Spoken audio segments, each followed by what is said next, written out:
Hi folks, hope you're doing well. It's just gone 7 p.m. on the 10th of the 6th, 2020. Another video about this, all the stuff that's going on. I made this one about the Black Lives Matter. Because there's a lot of stuff right now coming out of brown people's mouths that is highly racist. Of course, they don't see it as racist. They don't. Yeah, there was a footballer saying there needs to be more black managers in football. What? Excuse me? Even if they're not very good at what they do,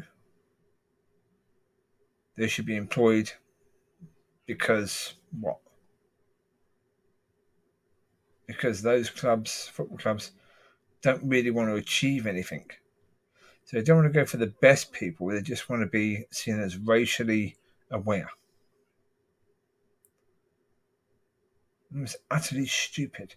It's stupidity, and it's racist because it's attempting to be positively racist. Positively racist, I will say it again and again and again and again. Positively racist is racist. Like Black Lives Matter. Sorry, no, lives matter. Irrespective of colour. Irrespective of the colour of skin a person is born in. Your life matters. And it should matter. I've worked in many industries. I worked in the care industry. I worked in near Brixton. Where it's Finchley I worked, but I stayed in the area for a while. And the most racist people I've ever met in my life were these two brown skin care workers. Oh, they were vile. They had a hatred towards white people or pink people because they've been taught by their parents that you won't achieve anything because the white man will stop you. Yeah, the white man hates you. The police are going to bully you, and therefore the way they reacted to everything, the police were evil, white men were evil.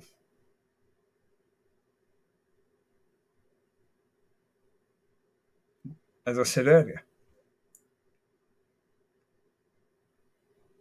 be careful what you ask for. Be careful what you teach people. As parents, don't teach your kids those horror stories. Even if you were living in America during the 60s, you're going to have horror stories. Yes, there were some racists there. America has had issues with the KKK. Yeah, that wasn't around every nation, around every country. America, yeah, that certainly was an issue. And unfortunately, the brown-skinned people at that time had a lot of trouble from racism, and it still wasn't quite sorted, was it, at that point in time? A lot of things have moved forward since then, but at that point in time, no one could claim it was sorted then. So,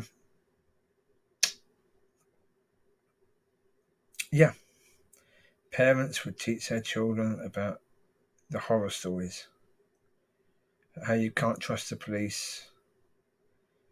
So, of course, police pull you over. You're brown-skinned. As the policeman gets out of his car, you are very nervous. Because you're acting nervous, the police officer is now bloody nervous, right? They think, well, obviously something's going on here, or this person has got drugs, or they've got a weapon. They've got something they don't want me to know about because they're nervous. Yeah? Now, of course, some police officers are going to put two and two together and work out you might be nervous because of the fact you're brown-skinned and I'm a cop. So maybe I should give you the benefit of the doubt. The problem is that not all cops are going to think that way. Because they're thinking also about their safety. So, of course, they pull someone over who's brown-skinned, who's acting all nervous. What are you going to think as a cop? If you pulled over some pink pink-skinned geezer, and they were acting all nervous as you were approaching them, you would think something is going on here. I better be ready. Unclip the holster.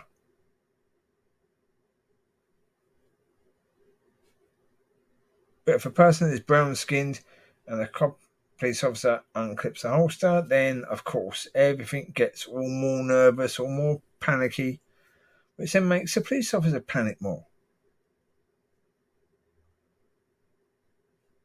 Unfortunately, you have this situation where it's that catch-22 situation where the horror stories lead to people being nervous when they come face to face with someone who could be a danger to them, according to the stories they've been told, which then makes the person coming towards them nervous.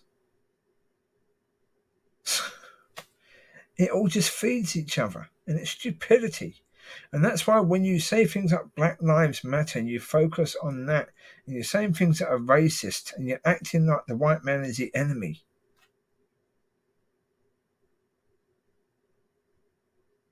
you're going to have people that are lighter skin tone, pinkish, who are going to be concerned when they see someone who's brown skinned. They're not going to trust you because the way they see it is you hate them. You're going on about Black Lives Matter. Not all lives, Black Lives Matter, right? Now, we all understand this poor man in America was killed. There are many poor people in America that are killed by thuggish police. I've done videos on that. I don't think it's purely racism. There are some elements of racism in there, possibly.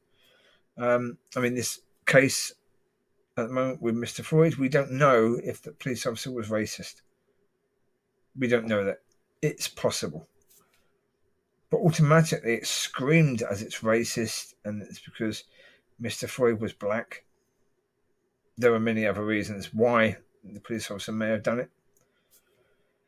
Skin colour is only one possible reason, but of course that's what everyone focuses on, and nobody in the media will ever question any other motives, maybe. You won't say a thing about any of that stuff. Oh, Jesus. And it just keeps on the same story, the same play. It's like a game that just keeps on, a nasty game that just keeps on, and everyone's playing the game. And it keeps on.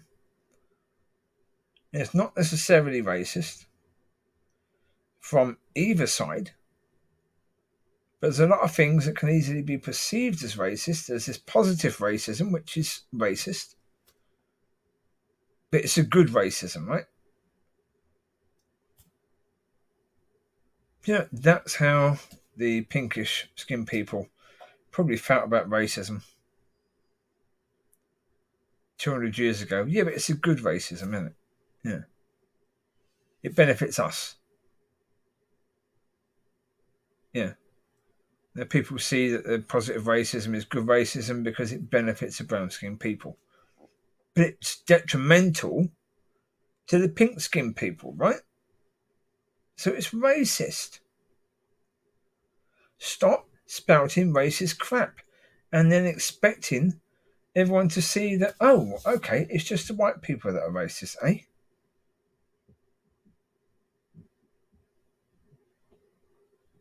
Stop playing the game.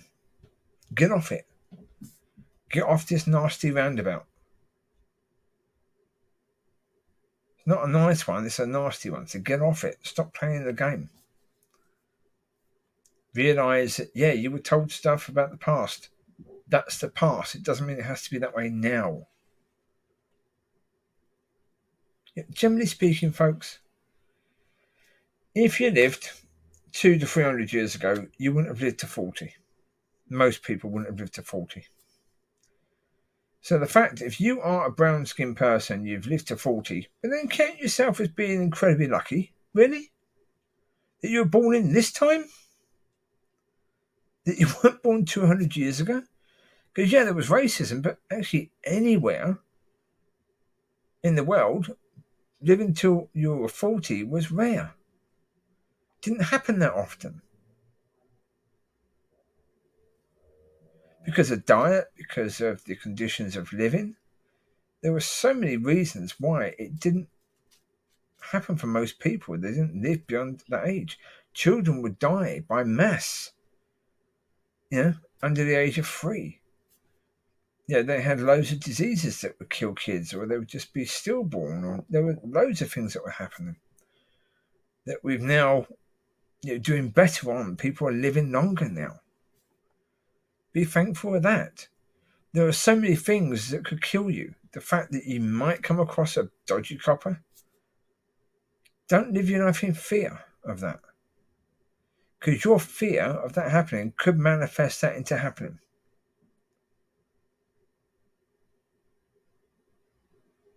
That's quite likely to be the case. If you fear something, you are going to react in a way that makes other people react in a way that may actually manifest that thing you fear into happening. Let go of the fear. There are a lot of brown people who call themselves Christians, but they live in fear. If you live in fear, that petrified sort of fear, that's demonic. That's not God. That's demonic. That's not wisdom. It's demonic. That sort of fear is not healthy. It's not good. It's really bad. So understand, don't do things like that. It is not good for you in any way, shape, or form. As I say, it is going to manifest others to behave in ways that are going to make you more fearful. If I'm afraid of a certain scenario happening, I can be manifesting that as soon as I see something similar. As I said in previous videos, if you haven't forgiven people for the sins they've committed against you, if you're a victim of something quite nasty, then whenever that type of thing comes on the news, everything comes back. Everything comes back. And as soon as you see someone who reminds you of that person, suddenly you are fearful. Right? You can be petrified of that person. You can react in a way, like for a man who's been beaten up in the past by someone, and they haven't forgiven that person for that. They see someone who looks like that person, they can do 2 things. They can go on the defensive. They can start, they can be sort of that fight. You've got fight or flight are the options, but you can choose fight or you can choose flight. If you choose fight, then you may end up in a fight with this person, even though it's not the person who ended up beating you up in the first place.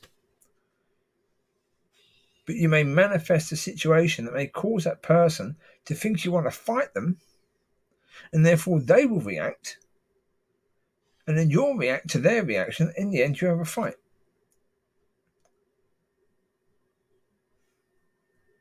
These things happen all the time. We've got to stop being racist. We've got to stop. Because all the time you hear about, we need more black politicians. We need more black managers. We need more black this. We need more black that. No, we need more good politicians. We need more good football managers. We need more good, etc., etc., etc., etc., etc. We need the best we can get, irrespective of the colour of skin the person may have. We need the best we can get. Like the situation where women may earn less than men because women prefer to do different jobs, it may be a case that brown-skinned men aren't that interested in becoming football managers in the UK or working at that high level, because generally speaking, If you've got a family and you are a football manager of one of the top teams, you won't see your family very much. So maybe that brown-skinned man will prefer to spend more time with his family, right? Is that the fault of the clubs for not hiring that person to do the job? No. Maybe they're not willing to, spend the years at lower levels proving themselves so they can get to the higher levels. I know of a few brown skin managers who were Premiership players at a high level who just end up being poor managers. But you can't blame the clubs for that. They just weren't very good at man management or tactics or any of the stuff that really was needed to be a great manager. There are thousands upon thousands upon thousands of pink skin managers in the game. Most are average. Most would never get to the higher level. So if there are maybe 100 brown skin managers, why would you expect any of them to be at the higher level? It's ridiculous to assume that higher level of managers, maybe you've got 20, 30 managers. I mean, if you're talking about European leagues, you may have 35 managers at the highest level. That's out of maybe 10,000 pink-skinned managers. And you think that because there are 100 brown-skinned managers, at least one of those should be at the top? You're either terrible at maths or you just don't care that the numbers don't add up. You need to get the best people for politics, for football managers, for whatever position. Stop looking to fix a problem, especially the problems that aren't really there. And it happens all the time. People in trying to put their 10 pence worth in are saying, oh, well, that's because we need to solve the problem of not enough, brown skin or black politicians at the higher levels. But again, do they want to be at the higher levels? If so, they've got to be willing to work at the lower levels to get there. Maybe they don't want to do the hours that you have to work at the higher levels. Maybe they don't want to have to be campaigning for 10 months of the flipping year. Especially in America, people have to campaign to get money in so that they can do the next campaign, be able to finance that, because it costs a fortune. If you'd rather spend time with your family and come home at a reasonable time of day, you can't blame the system for that. You say, yeah, that person's a great parent. Well, we need great parents as well, You don't take great parents away from their kids and their wives or their husbands to put them into politics when they really don't want to be involved in it. Not at that level.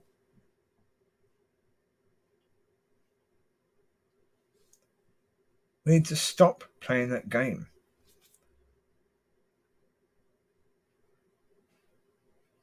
Solve the problems that are there to be solved. I've mentioned about the police unions doing that. But with regards to police unions, you have to understand that the police unions are rightly concerned about what will happen if they allow reforms to happen. They are rightly concerned that if they don't have the powers that they have, where they can, allow police who are fired to appeal, a certain percentage of them, to appeal, you're going to have an awful lot of cops who are accused of racist things who are going to be sacked when nothing actually happened like what they were accused of. Because the problem is that you've got something called perceived racism, which is if you've been told all those years that cops hate you because of the colour of your skin, anything they do or say is going to be because of the colour of your bloody skin, right? Which means they're going to get sacked because of this stuff. So, of course, the unions are thinking, well, we've got to protect our men as well. Now, they look at the way the left has dealt with sexual deeds and comments from years ago, and how they've gone out to slaughter people. But of course, if you've got these people going after the cops have got no flipping chance. Not if they're left to fend for themselves. They've got no chance. The fact there has been dodgy cops, and as I say, the media have loved showing these videos because it's 24-hour news, so they've got to have these sensational stories all the time. So they love to show it. So, of course, it makes the police look bad. So anyone who then says something, say we get reforms, and police can be fired a lot easier. Anyone who then says something against the police will be believed. Same as anyone who says something against somebody from years ago will be believed, or is believed now. Crazy business. So, of course, from the position of the police unions, yeah, that's a difficult situation. Yeah, they want to take care of their people. They have every right to do that. You know, some of these people are ex-cops involved in the unions. So they want to take care of their members.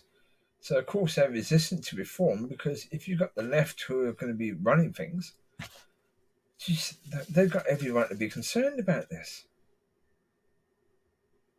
The same as if the right were the ones who are actually running things and you've got the left, people on the left, would rightly be concerned about that, wouldn't they, really? So it's a tricky situation. I don't think it's as simple as do this, do that, do this, do that, do this, do that, do this, do that. You know, it's going to take people far more knowledgeable about the situation than me to deal with this. Thankfully, there are people who are very knowledgeable and who could do this. It's just whether they're going to be allowed to do so. I have no idea. Time will tell. Time will tell, very much so. Otherwise, we're going to be having the same old protests in a couple of months or even a couple of years' time. Yeah, and people are up in arms about it again, and yeah. I say it's like this roundabout that we're on that's going nowhere, and we're just going nowhere. We've got to get off. We've got to stop playing this nasty game that we've been playing for a long, long time now. Yeah, the police do something out of order, so sways of people protest, and for a long time, the politicians then say they do something about it, but then they don't. Of course, you've got all these people that won't, partly because they fear what's going to happen if they actually allow any reform in the door. Crazy. And it all happens over again, doesn't it? It all happens all over again. Then again, then again, then again. Same like with guns, with these mass shootings. It's exactly the same situation as with mass shootings, you know. There's nothing they can do about it because the people that stand in the way of things being done are scared. If they allow anything to be done at all, then the other side is going to take an extreme view onto it and take the mickey and take everything they possibly can take. So therefore, they say we won't budge because they don't trust what the budging will actually mean. I know that the solution to that is difficult. I mean, you're going to really have to have people from both sides working on solving the problem together. And then you're going to have a leader, a president in America, who has the will to force through the reforms. Certainly the one there is at the moment, he wouldn't do that. So at the moment, that's probably why both sides aren't working together, because Republicans, why should they? I mean, they know that their boss is not going to do anything. So really, anything they do is just pretend, isn't it, really? And maybe they're not in the mood to pretend. So Anyway, you take care. God bless, and I will speak to you soon. Bye bye.